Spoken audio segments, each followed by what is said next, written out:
Welcome to The Modern Taoist with Kit Man. Ancient wisdom, modern life, and the way. Visit us online at taoananda.com or find us on all the socials. Now, The Modern Taoist.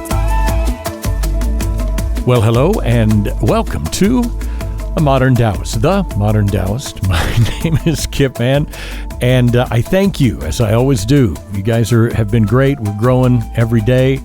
It's kind of cool and amazing to see, and I thank you for liking and subscribing and passing along. We don't have a lot of subscribers on YouTube because we don't do video version of this, but if you care to go to YouTube and subscribe to our channel, we are going to be adding some new things, especially after the first of the year, that are going to be more video based. So, if you could go in there and get a subscription now, that'd be great. Help us push that along a little quicker. Today on The Modern Taoist, I want to talk about the thief that lurks in our psyche. It's a thief that lurks in our mind whenever we have conversations or, heading out on a new adventure or something, and when it doesn't go our way.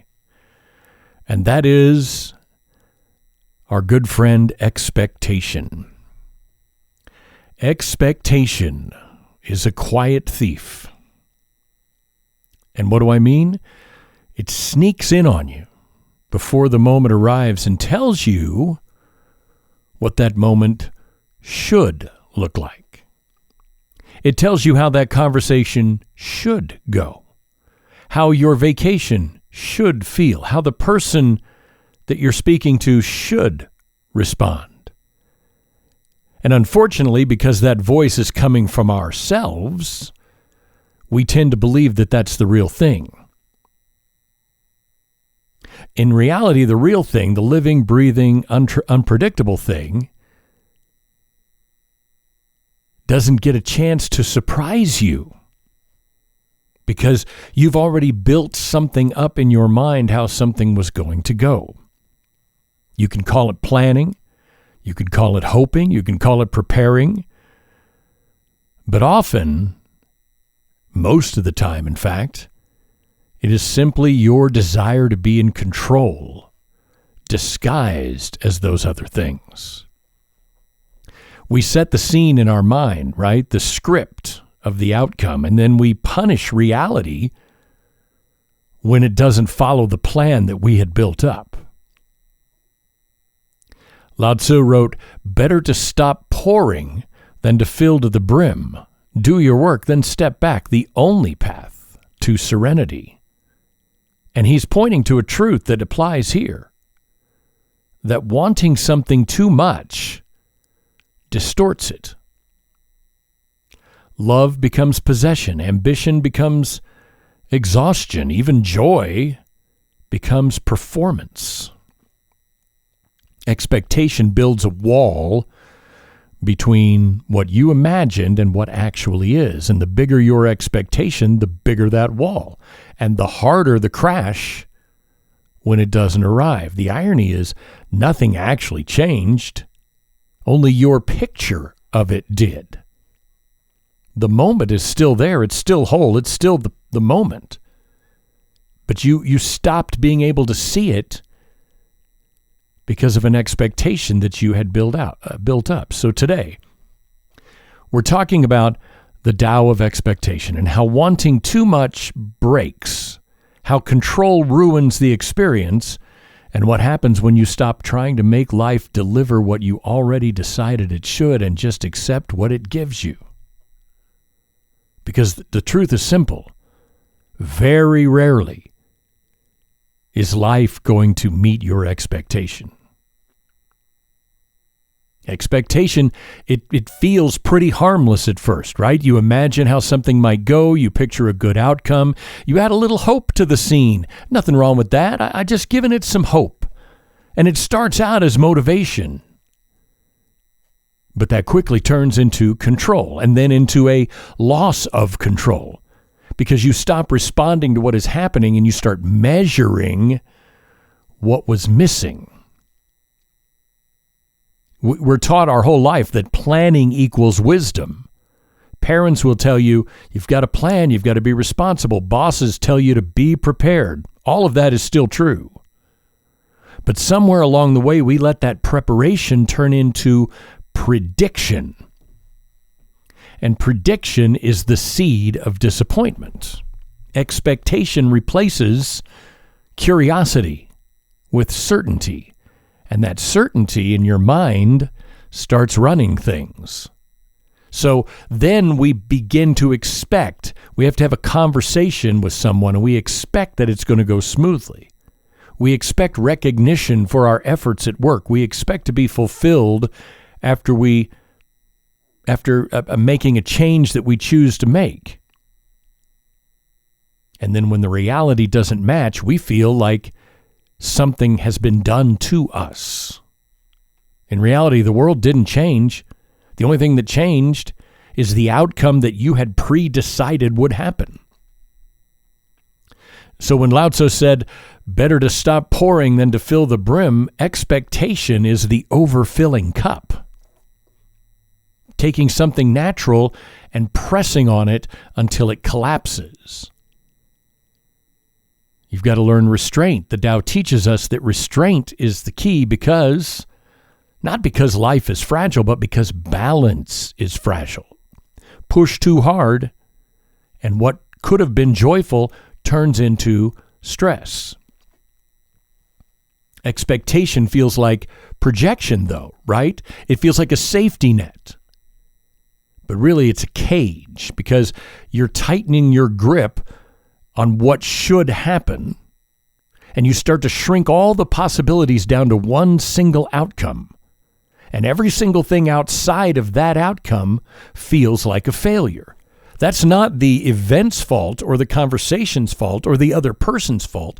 That is our fault for saying that of the infinitive number of things that could happen, because the one we chose didn't happen, that means everything has gone haywire. And then we get disappointed. And then that disappointment hits us really hard. And we start replaying things over and over and over in our mind. It's not that the thing failed to deliver, it's that we stopped being willing to receive what actually arrived. It's like somebody saying they're going to ship you a gift. And the gift arrives, and it's not a box. It's not a package. It's a little envelope or a postcard. You still accept it, right? You don't turn the gift away because it wasn't what you thought it was going to be. But that's what we do in a world where we fill it with expectation. When you act from expectation, you live in constant tension with the present moment. You're chasing a version of reality that you yourself have pre-approved. And the second that doesn't match up, everything feels wrong. In Taoism, participation means moving with, not against. It's the discipline of involvement without ownership of it. So you give your best effort and then let go of the outcome. Lao Tzu calls this doing your work and then stepping back. And watch what happens, though, when you don't step back. An artist who obsesses over every brushstroke ruins his own painting. An athlete overthinks a swing and tightens and loses rhythm. A friend overexplains a feeling and it drains the intimacy out of the conversation. Overfilling. And most of the time, it's not because you care too little. It's because you care way too much about the outcome of whatever it is that you are building expectations around. So Taoism isn't warning about ambition or desire. It's about the imbalance. Desire itself is natural. It's perfectly normal to desire things. That's the spark of creation. It's the spark of invention. It's the spark of relationships. It's the spark of moving through life. But when that desire hardens into a specific way or a specific demand on how something needs to go, that's you squeezing too tight. And that tightness causes what you're squeezing to break. Expectation makes you believe that something is waiting on the other side of achievement. But the real peace begins when you stop making achievement the condition. The cup is useless if it's overflowing. A cup is useful not because of what it doesn't hold. The problem isn't that you want something, it's that you want to the point of ruining what you get. So the next time you start feeling that disappointment rising in the way something turned out, pause for a second. And before you blame life for missing the mark or blame the universe for doing something to you, ask instead, what expectation did I build before the moment began? And you're often going to find that disappointment started long before the event. It started the moment you decided how everything should go. Most of the pain we trade in this life doesn't come from cruelty. It comes from unspoken, quiet agreements we think that we have made with the world that no one else knows about. We expect kindness, attention, effort, timing. We expect people to read what we mean instead of what we say. And they're doing the same thing back to us. And so we disappoint each other without even realizing we're doing it. One of my favorite Bob Dylan songs says, "You can hurt someone and not even know it." Right? That's the cleanest description of how expectation works. It builds a private world in your mind and then asks these other people who have no access to it to live inside of it. And when they don't, when they start acting according to their own understanding, you feel like you've been wronged. Not because they failed you, but because they failed the version of them that you had built in your imagination. It happens everywhere. Somebody doesn't call you back. Your partner forgets something that mattered to you. A colleague doesn't notice how much work you did. None of that is malicious. They're just moving through their own moment, guided by their own needs, by their own actions, things that are happening to them at the time. And they're completely blind to the script. Because that's because you wrote the script and then kept it. You didn't let them read it. You're like, nope, no. And that's our unseen cost, our resentment that we get afterwards. So instead of conversation, you carry stories of how things should have played out. And you replay that scene. You rewrite what they should have said, what you should have done. That gap between reality and imagination becomes a wound that you keep reopening. The Tao calls this self-inflicted suffering. Fighting what is instead of flowing with what's here. So we also use expectation and build invisible debts. We start keeping emotional ledgers without realizing it. I showed up for them, so they should show up for me. I listened to what they had to say, so they should listen to me. It feels like fairness, and right now you may be even saying, well, yeah, that's only fair. But that's an accounting. That's a ledger in your mind. You're keeping score. You're turning love and attention and conversations into a transaction. And every unspoken transaction is a disappointment waiting to happen. Nobody can meet an expectation that they don't know exists. And even if they do know, they can't meet it perfectly because they're living through their own web of hopes and fears, their own Tao. And we expect someone to move through the world by using our internal maps. Well, that's not, talk about not fair. The Tao teaches us that harmony doesn't come from sameness. It comes from rhythm. People move in cycles. They rise, they drift, they return. And if we demand constant reciprocity or understanding, we're interrupting the rhythm. Relationships tighten until they break, until somebody's had enough. The same pattern appears in art, in work, in purpose. We expect others to notice what we've built, to see what we see, to validate the meaning that we feel. When they don't, we start doubting our own path.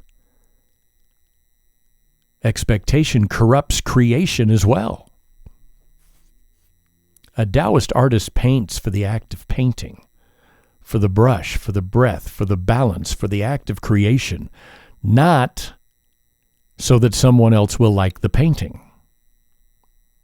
Do your work, then step back. The stepping back is the part that keeps our soul intact. Expectation also hides inside morality. What do I mean? I mean, we expect people to know what's right and to care the way we care, to think the way we think. And if they don't, we feel betrayed. But it's not. That's the difference between them and us. Awareness. That's the key. Become aware when disappointment happens and ask yourself, did I put this in a position in my mind where this disappointment is happening because of my expectation? Disappointment is a subtle teacher. It'll show you, if you pay attention, if you're aware, it'll show you where you were trying to choreograph reality. And it reveals the invisible contracts that you wrote without the consent of the other party. And when you can start seeing that, you'll realize that most of the pain that you have around these things is self-authored. Not because you're flawed, but because you're a human being. We all do it. That's why I keep vacillating back and forth between you and us and we. We all do this. When I say you are building up an expectation in your brain, I'm not pointing to you in particular. I'm saying all of us do this. The Tao says the water doesn't resent the stone, it flows around it. People are the same. You can soften everyone into your rhythm if you push hard enough. No, you can't. We think that we can, but we can't. But you can stop bruising yourself by banging up banging up against the wall of expectation. And that's what Bob Dylan was trying to point to, that invisible collision between two people's inner worlds. Everybody is walking around with this system of needs and assumptions.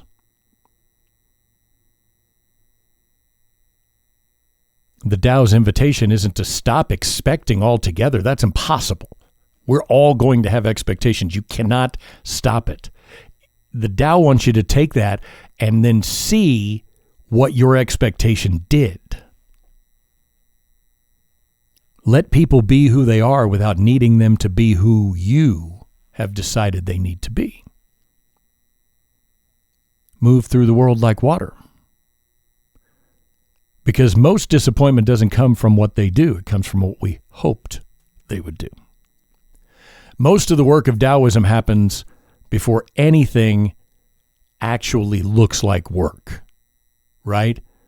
When we start to get into practice of how to get rid of these expectation issues, it's going to begin with the smallest flashes of awareness. It's going to begin with these little micro moments when something inside you tightens and you don't quite know why.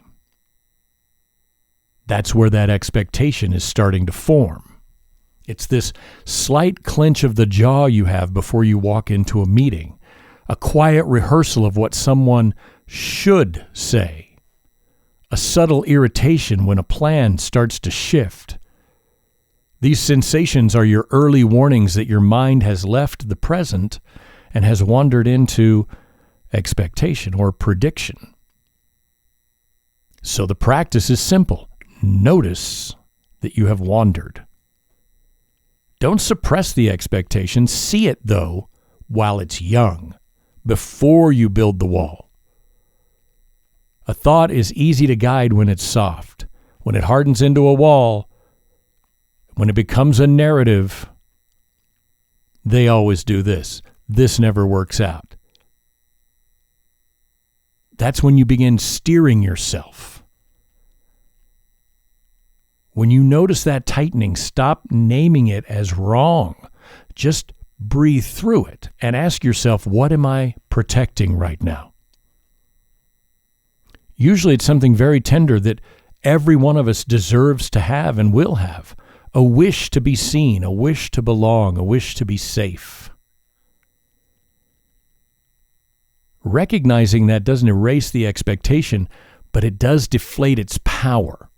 If you know you're building expectations, you can stop it before it becomes that narrative wall. Before it turns control back in on itself. A second awareness habit is to check your language, right? Listen for the words that you might say about yourself. Should, deserve, owe, always, and never. These are words that show that you have formed an expectation. They should have responded this way. I deserve an answer. They owe me. They always act like this. They never listen to what I say. These are signals that you have let expectation take the wheel. And when you catch them in your practice, replace them with verbs that allow for movement. They could respond this way. They might have something else to say. Maybe they will do this thing that I need them to do. Let's see how they respond. Use that phrase, let's see. If you're going into a meeting with your boss, instead of building up in your mind, this is how I expect him to reply. Say, let's see how she replies. Let's see how they respond. It sounds minor, but that language you use shapes how your nervous system perceives a threat. One of my 15 favorite sayings in the workplace. And I used to use this all the time when I would run radio stations and had, 20 or 30 employees or 100 employees. I had a saying that I would say all the time: flexibility in words becomes flexibility in your mind. So be flexible with your words. Don't say words that are definitive ends. Nobody deserves, nobody owes. There's never an always, never a never. Never a never. Your third Taoist practice: pay attention to your body's rhythm, because you will feel it in your body long before it reaches your thought. You're on a phone having a meeting, your shoulders start to inch up a little bit. Your breath shortens. You feel a little tiny acceleration in time, and the meeting is going way too fast. When you feel that acceleration, slow something down on purpose. Slow your voice. Take a big deep breath. Slow the conversation. Taoist awareness isn't about transcendence. It's about pacing. Match the tempo of reality instead of trying to drag reality to match yours. Another practice is to notice the moments of disappointment that seem out of proportion. Notice when you feel stung by something really small, like somebody not answering a text message. Treat that reaction as data, not drama. Ask, what did I expect that I never said? Often that hurt can be a mirror showing the shape of assumption that you didn't even really know you were carrying. Turn that little moment of disappointment into a big moment of self-instruction. A fifth practice is release midstream, not just after the failure. Most people only let go once things have collapsed. Find a gentler rhythm. Let go while things are still balanced. When a conversation starts veering off script, smile internally and let it veer. When a plan shifts, treat it like a changing of the wind direction. Just adjust your sail instead of screaming curses at the breeze. And finally, another habit is to watch how often you narrate the future in your head. These stories sound harmless. After this, I'll feel better. Once I start doing this, then I will do this. This is a huge one that so many people in the world need to practice. This is the one that can, this next one is one that can save many of us. How many times? Once I get through this, then I can relax. You know what that is? That is a delay of peace. Serenity isn't a later state. It's a natural state being obscured by projection. So when you catch yourself narrating, return to what's physically true in the moment. The temperature of the air, the sound of the breath, the fact that you're still here. These are habits, they're reminders that awareness is a living thing, not a checklist. Notice. Practice noticing. That is if you've listened to multiple episodes of this show, that is the number one Taoist principle. Notice. The more often you practice noticing, the less often you'll need to repair damage, both internally and externally. Over time, you'll start recognizing this new rhythm inside yourself, a lighter, quieter, less reactive version of yourself. You still care about the outcome, but you don't demand the outcome fit your narrative. You still plan, but you're leaving room for surprise. You still want something, but that wanting feels less, it feels more spacious. And that's how becoming a Taoist grows. That's how Taoist awareness grows. One small notice at a time. Not perfection, not detachment, just the ongoing discipline of catching yourself right before the cup overflows. Because once you can begin to see that expectation as it forms, it stops owning you. It becomes what was always meant to be. Information or data. A signal that something inside of you is reaching forward faster than the moment can hold. Now, you're probably a really smart person, right? I mean, after all, you're listening to this show, right? Makes you a really smart person. And at some point, a really smart person might be thinking, but Kit, aren't you expecting something here too? Well, you're not wrong. I am. I expect that you'll listen. I expect that something here might connect, that maybe you'll carry one sentence of what we're talking about into your own life. I expect the Tao to keep revealing itself when I practice what I preach. I expect this podcast to matter at least enough to justify the hours I spend working on it. So yes, I expect I'm still human. But let me tell you the difference, or at least the difference as I learn it, because I'm constantly learning, constantly evolving, constantly realizing that maybe what I was doing yesterday is not the way I could be doing it tomorrow. Here's my difference. Expectation becomes suffering when it turns into entitlement. It stays alive when you have the intention without the ownership. So yes, I expect the Tao to show up, but I don't expect it to obey me.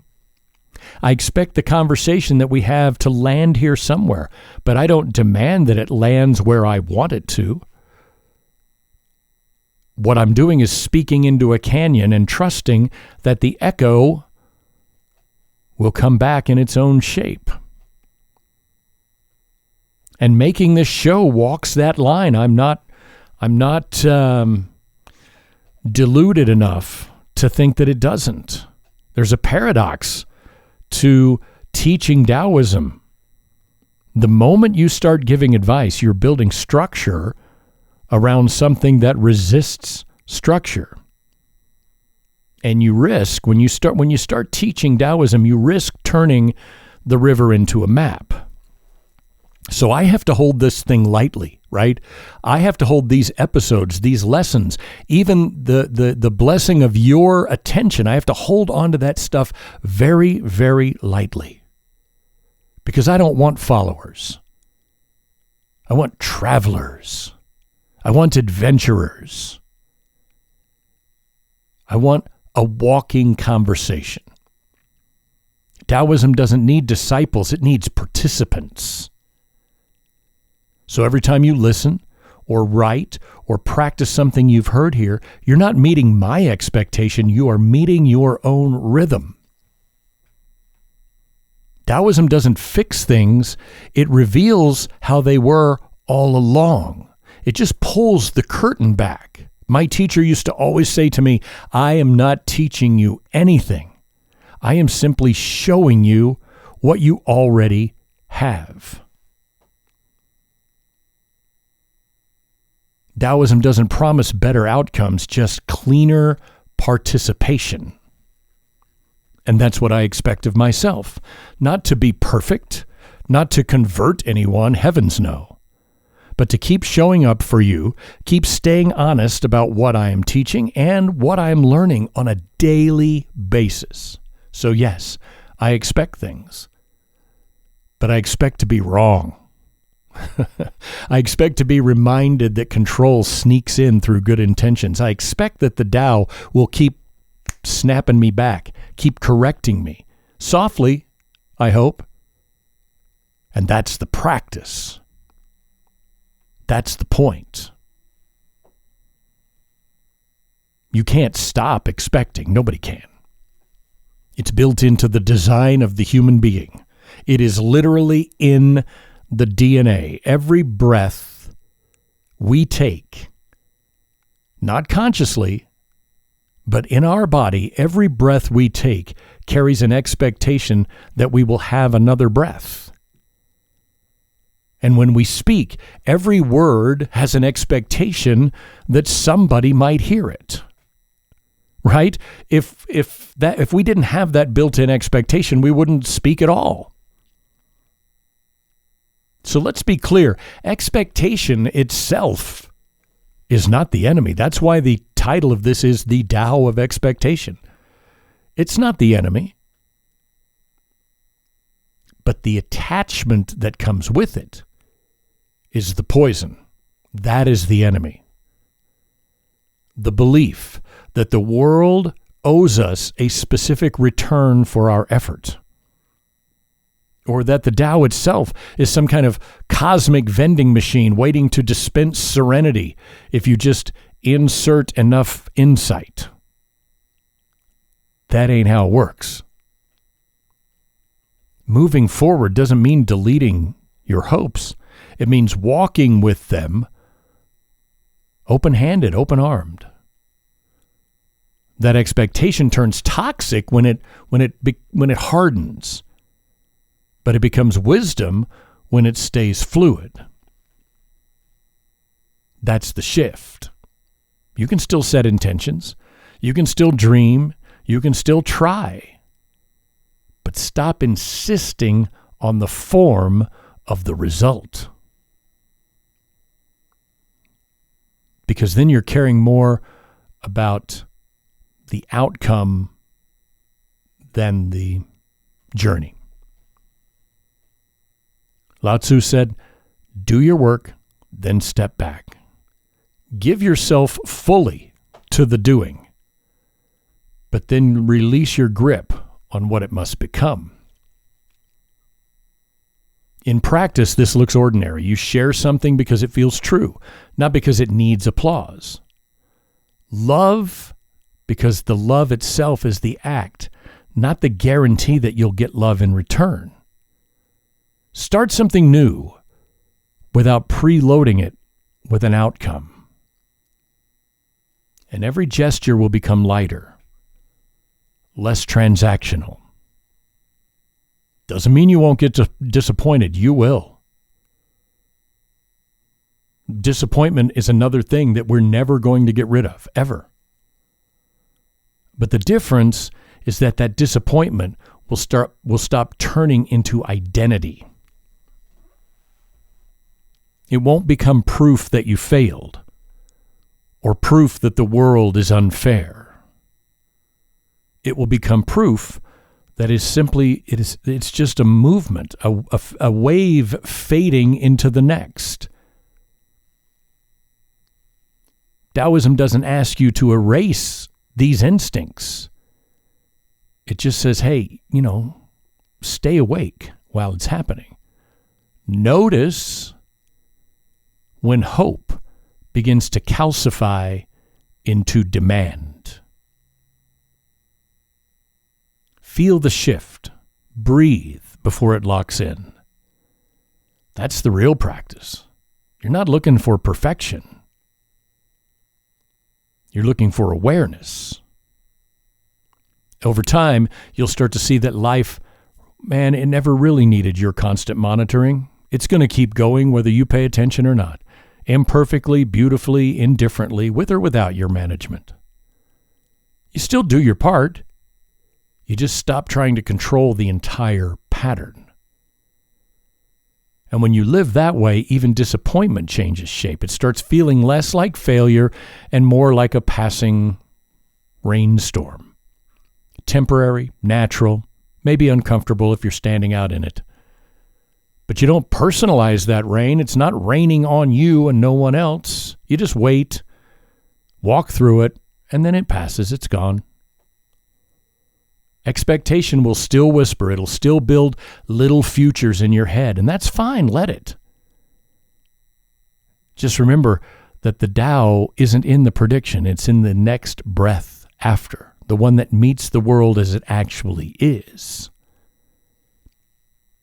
So when you catch yourself planning that perfect outcome or silently measuring someone else's response or tightening around, man, that word should. That's the killer word. What should have happened, what they should have said, what I should have said. When you see that word should pop up in your life, smile. Seriously, every time you see the word should, smile. Because that's awareness returning. Once you can smile at the word should, that is you noticing what you've just said. That's stopping the cup before it overflows. That's your cue right there. That word should, that is your cue to stop pouring the coffee. Because the moment you stop trying to make the world match your picture, you will finally get to see the world for what it is. And if you've stayed with me through this whole conversation, it wasn't because I expected you to, although I do appreciate it. Take a slow breath today. That's all I ask right now. Right now before we go, take one full breath. Don't belong to the past or the future. Stay right here. Be right where we are right now. We've been talking about expectation. What we're really talking about is the shape of longing, the way we try to steer what was never ours to steer. I do it all the time. Every time I write an episode, I imagine how it will sound, who it might reach. What line can I say that will land really hard? I start to build my own little world of how it should go. And then, when life does what it always does, something different happens, I remember and I notice and I smile. Expectation isn't evil, but it can be misplaced faith. Faith that the world will reward you in the same currency that you gave it. Effort for outcome, love for love, honesty for honesty, but the world has its own exchange rate.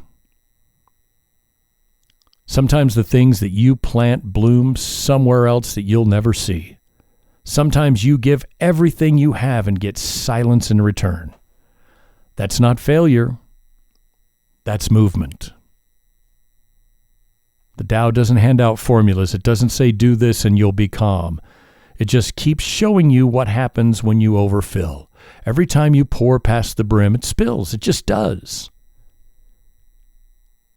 And that's all this teaching really is, a reminder that restraint is not loss. Letting go is not defeat. These are not lessons that I'm coming to you from a book. I have learned the hardest part of all this the hard way. And the hardest part of all this isn't the letting go, it's the waiting for what comes after. That silence between the old story and the new one, the pause where nothing makes sense yet. That's the part where faith in the Tao becomes real. Not faith in a reward for what's coming afterwards, but faith in rhythm. That quiet knowing that life is still unfolding even when you can't see the next turn. There's a point in every exchange, every disappointment, where the mind wants to narrate. This shouldn't have happened. They should have known how I felt. I should be further along than I am. Oh, that's the sound of expectation dying loudly because you just saw the word and said the word and heard the word should, and you smiled because you noticed. That's why I do this show, not to teach Taoism like a subject, but to share it. To talk about the small human ways it moves through life, in heartbreak, in joy, in confusion, and to remind myself and to remind you and to remind my loved ones that on a daily basis that serenity isn't a permanent state. It's something that returns when you stop fighting what's already here. Now, if anything in this episode stayed with you, let it echo a bit before you go back to your day and maybe notice that one moment that didn't meet your expectations. And if you need something to carry forward, let it be this. You will keep expecting. You will keep tightening sometimes. You will keep pouring too much coffee into an overflowing cup. The practice isn't to stop, it's to notice sooner, laugh, softer, forgive, faster. That's how peace grows. Not in an absence of mistakes, but in a kindness towards them. Be kind to yourself. Be kind to everybody else. Take another breath wherever you are and let it out slowly and feel that space between the exhale and the inhale. And thank you for walking through this with me. Thank you for listening and for sharing and be part of this growing circle of people that are trying to live a little lighter. And if something here spoke to you, share the episode, leave me a note, or just keep that idea alive in your own practice. New episodes drop every Tuesday. You can find The Modern Taoist and more at daoananda.org or .com, DAOANANDA, or wherever you listen. Until next time, notice when that cup starts getting too full, and remember that peace begins the moment you stop pouring. See ya. Thanks for listening to The Modern Taoist with Kit Man. Visit us online at daoananda.com or find us on all the socials. Please like or subscribe on this platform. And thanks again.